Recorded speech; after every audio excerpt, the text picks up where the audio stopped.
네, 최근 들어서 경매에 대한 관심도가 굉장히 좀 높아졌습니다. 작년에 비해서 낙찰가율도 많이 올라가고요. 또 경쟁률도 높아졌어요. 특히 이제 이 아파트 경매의 경우에 아무래도 이제 아파트 경매에 대해서 이제 공부하신 분들도 많고요. 또 경매에 대한 부담도 없죠. 사실 이제 경매라고 하면은 권리분석에 대한 부담, 명도에 대한 부담, 이게 이제 가장 크다고 할 수가 있는데, 명도의 경우에는 사실상 이제 민사집행법이 개정이 되면서 빠르게 강제 집행할 수 있는 인도명령이라는 게 생겼죠. 인도명령을 신청하시면 채무자의 경우에는 보통 2, 3일이면 인용이 되고요. 임차인의 경우에는 배당일이 지나면 인용이 됩니다. 그래서 빠르게 강제 집행할 수 있는 이런 집행권을 받게 되니까 많은 분들이 이제 명도의 부담을 좀 덜게 됐죠. 사실은 뭐 강제 집행을 하는 경우는 잘 없기는 해요. 대부분 이제 협의를 통해서 이사 비용 지불하고 내보내는 경우가 많죠. 자, 오늘은요. 경매로 낙찰받고 나서 망하는 큰 두 가지 유형을 좀 알아보도록 할게요. 사실 주거용 부동산의 경우에는요, 대항력으로 인한 문제가 가장 커요. 대항력. 여러분 많이 들어보셨죠? 경매 공부하신 분들은 이게 정말 기초고 기본입니다. 뭐 우리가 학교 다니기 전에 유치원에서 기역, 니은, 디귿, 리을, 미음, 비읍 배우는 이 단계가 바로 대항력이라고 할 수 있거든요. 그런데 이런 대항력에 대해서 잘 이해하지 못하고 대항력에 대한 권리 분석을 잘 못해서 대금 납부를 포기하고 입찰 보증금을 날리는 이런 사례들이 많아요. 자, 여러분, 대항력, 국어적 사전은요, 새로운 권리자에게 대항한다는 걸 말해요. 이거는 주택임대차보호법 제3조 1항에 나오거든요. 이 임대차 계약이라는 권리는요, 원래 채권적 성질을 가지고 있어요. 그래서 만약에 여러분이 2년의 임대차 계약을 했어요. 집주인하고 여러분 임차인입니다. 그런데 1년 만에 집주인이 바뀌었어요. 새로운 주인이 오더니 나가라고 하면 나가야 될까요? 안 나가도 될까요? 자, 여러분 안 나가도 된다고 생각하시죠? 현행 법으로는 안 나가도 되지만 이와 관련된 법 만들어지기 전에는 나가야 된단 말이에요. 지금으로선 상상이 안 되죠. 예전에 그랬단 말이죠. 왜냐? 이 임대차 계약의 성질은요. 채권의 성질을 가진 계약을 했기 때문에 그래요. 채권 계약이라서. 이 채권 계약은 당사자끼리만 유효해요. 자, 여러분 누군가에게 돈을 빌려줘요. 이거를 민법에서는요. 금전 소비대차 계약이라 그래요. 네, 좀 어렵게 느껴지실 수도 있는데 내가 아는 사람에게 1,000만 원 빌려줘요.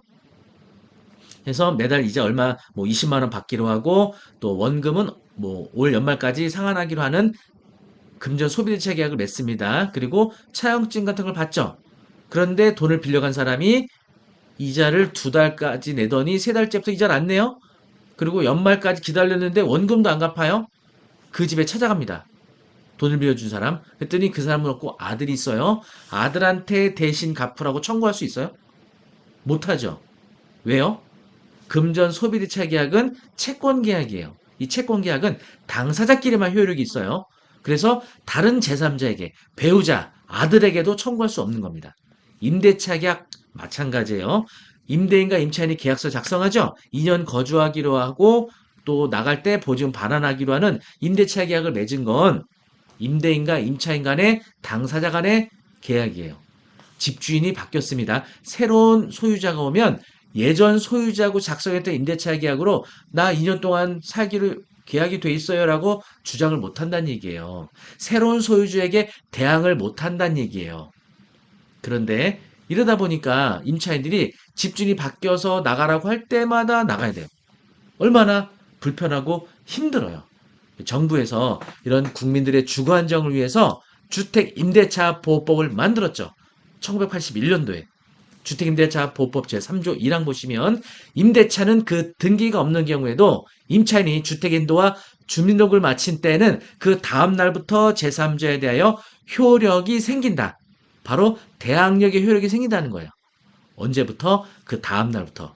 주택인도와 주민등록, 전입신고라는 이 요건을 갖추게 되면 새로운 소유주에게도 예전 소유자와 계약했던 그 권리를 주장할 수 있다. 대항할 수 있다. 이게 대항력이에요. 쉽죠?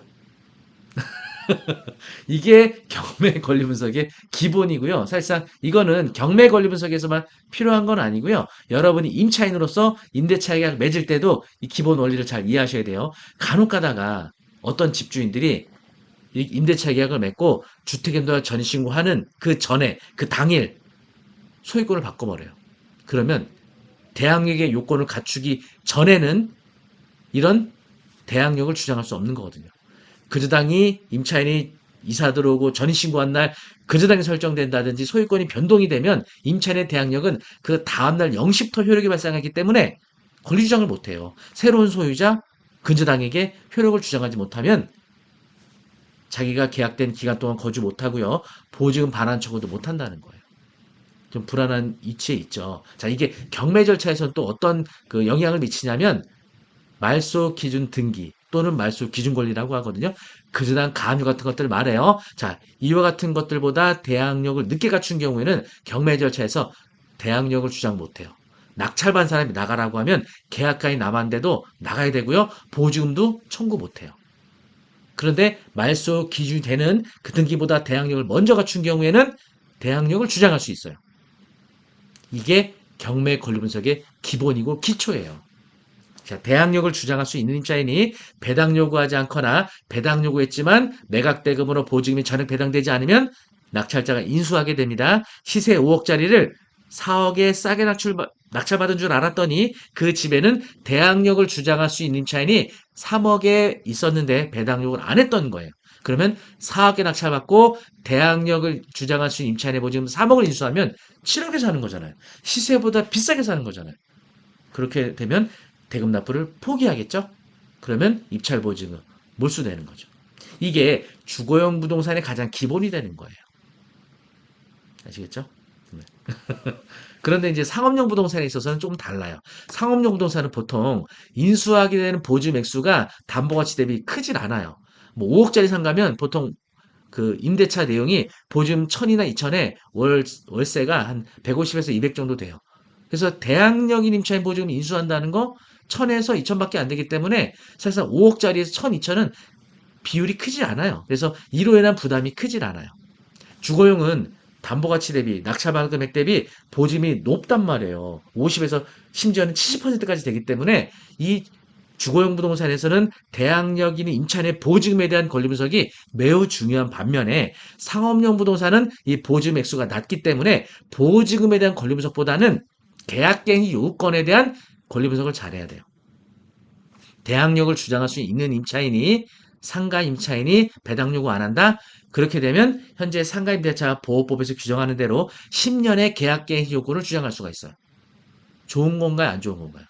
대항력을 주장할 수 있는 상가 임차인이 배당 요구 안 해서 인수한다? 어때요? 좋은 경우가 많아요. 왜냐? 상가 임차인은 배당 요구를 왜 안 할까요? 장사가 잘 되고 계속 영업을 하겠다는 거예요. 입지가 좋다는 거죠. 명도할 필요도 없죠. 그리고 새로운 임차인 드릴 때까지 공실기간도 발생하지 않겠죠. 굉장히 유리한 거죠. 조심할 게 있어요. 뭐냐? 그 대항력인 임차인의 차임이 월세가 주변 임대료 시세 대비 현저하게 낮은 경우에는요. 못 올려요. 증액할 수 있는 청구 제한 비율이 있잖아요. 5%. 주변 임대료는 다 200인데 이 기존 임차인은 70만 원이에요. 낙찰받고 못 올려요. 대항력을 주장할 수 있는 임차인이 배당 요구 안 했기 때문에 이렇게 주거용과 상업용은 좀 달라요. 대항력 권리 분석하는 게. 재밌으시죠? 네. 그래서 이제 오늘 대항력에 대해서 주거용과 상업용에 대한 기본적인 내용을 좀 설명드렸는데 더 공부가 좀 많이 필요해요.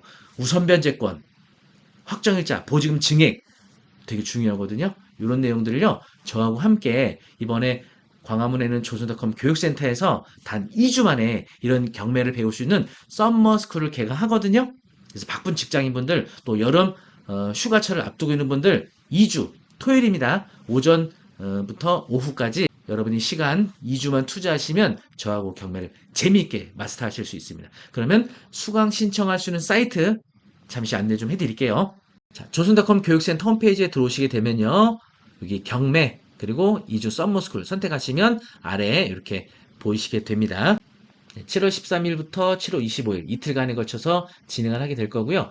강의 장소는 조선일보 광화문 빌딩입니다. 광화문역하고 도보 5분 정도 거리에 있어요. 그리고 이와 같은 다양한 혜택들 제공해드리고 있습니다. 아마 선착순은 마감이 금세 되니까 서둘러서 한번 확인해 보시고 선착순에 해당하시면은 네, 할인을 받으시고요. 동반 등록하셔도 할인 적용 받으실 수 있습니다. 강의는 제가 직접 진행을 해 드릴 겁니다. 현재 세종사이버대학교 겸임 교수고요. PL 원격 평생교육원 원장으로 있습니다. 그리고 보시는 것처럼 이제 저희가 강의실에서 이렇게 수업도 들으실 수 있고요. 또 법원 현장 학습도 있어요. 그래서 입찰 진행하는 법원에서 입찰을 진행하는 절차를 배우시고 또 참관하는 수업을 진행할 겁니다. 그래서 두 번의 이론 수업을 진행할 거예요. 오전 9시 30분부터 오후 2시 50분까지 점심 식사하는 시간 포함입니다. 그래서 2주 동안은 이론 공부를 하시게 될 거예요. 경매 기초부터 낙찰된 이후 대출, 명도 이 과정까지 이 정도면요. 여러분들이 아파트나 구분 상가 정도는 스스로 입찰할 수준까지 공부하실 수 있고요. 7월 25일 목요일에는 법원 현장 학습 진행하게 될 겁니다. 여러분, 무더운 여름 2주 이론 수업 하시고 2회 법원 현장 학습 하시면요. 경매 전혀 몰랐던 이런 분들도 경매에 대해서 완벽하게 마스터하실 수 있습니다. 수강시청에서 7월 13일 날 조선닷컴 교육센터에서 함께 만나 뵙기를 바라겠습니다. 수강 신청 링크 아래 올려드리도록 할게요. 그러면 개강하는 날 뵙겠습니다. 감사합니다.